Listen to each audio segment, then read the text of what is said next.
African football is on the rise and continues to impress the whole world. African football rising. Morocco, Nigeria, in the new era here, African football is making global headlines once again. Morocco's youth team have beaten European powerhouses. Nigeria's senior squad continues to produce stars and academics across the continent are thriving. So, what do Morocco's under-20 wins over Spain and Brazil say about African progress? Paulo, give us a little light on this. You look at the under-20, the junior teams, starting from the under-17, under-20, under-21. When it comes to Africa, I don't think we always have issue beating the European, junior team. Also, Brazil. Where you have issue is when we meet the senior teams. When it's the main national team. So I'm not surprised that. But Brazil has not been an easy team for under-20 to beat. Yeah, but it has not been an easy thing. But you look at African football these days, it's really improving, and there's competition all over the place there. And you saw, like you said, Morocco. Morocco, the junior ones are looking at the senior ones. Look at the way the senior, because if you the Morocco national team now, I think every player that wants to play for Morocco, every Moroccan that wants to play, we know that definitely that I have to be at my best for me to be able to absolutely the national team now. Because absolutely. When you look at the likes of Hakimi, and you're a young right back also that wants to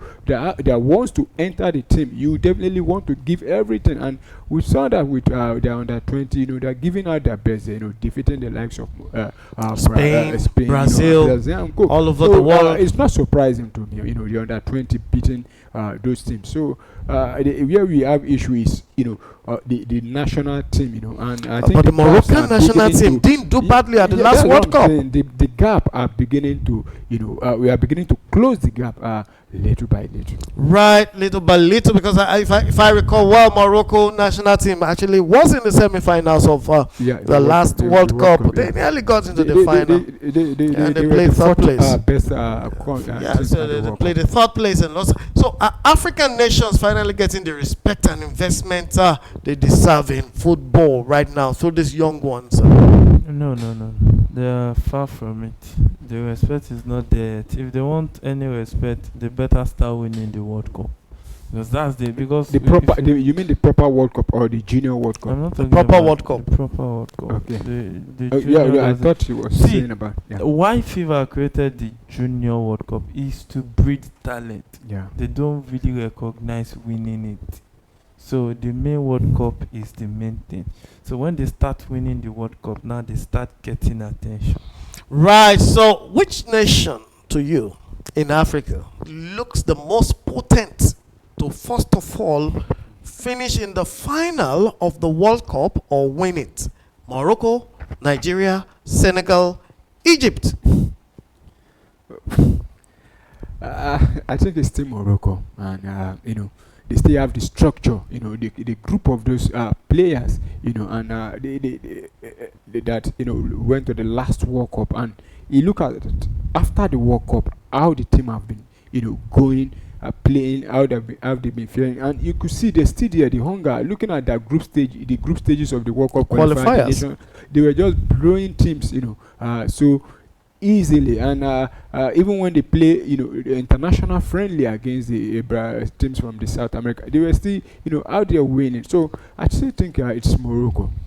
Right, so it is looking more like Morocco over Senegal, over Nigeria, and over the Egyptians, the Pharaohs, and that wraps up another thrilling hour of Talk Sports from Baka struggles to Vaqueros and Africa's football rise. It's been a passionate debate tonight, and we don't want to go really, but we know you have to go. And big thanks to our pundits. Yemite, thank you very much for coming to the show. And Paulo, we appreciate you for coming to the show tonight. Yeah. And of course, our amazing viewers, drop your thoughts in the comment section. And who's your pick for the Premier League title? Should VAR be scrapped? And which player deserves that big transfer window in January? Don't forget to like, share, and subscribe. And even join our page. Click on that bell button. Click, click, click.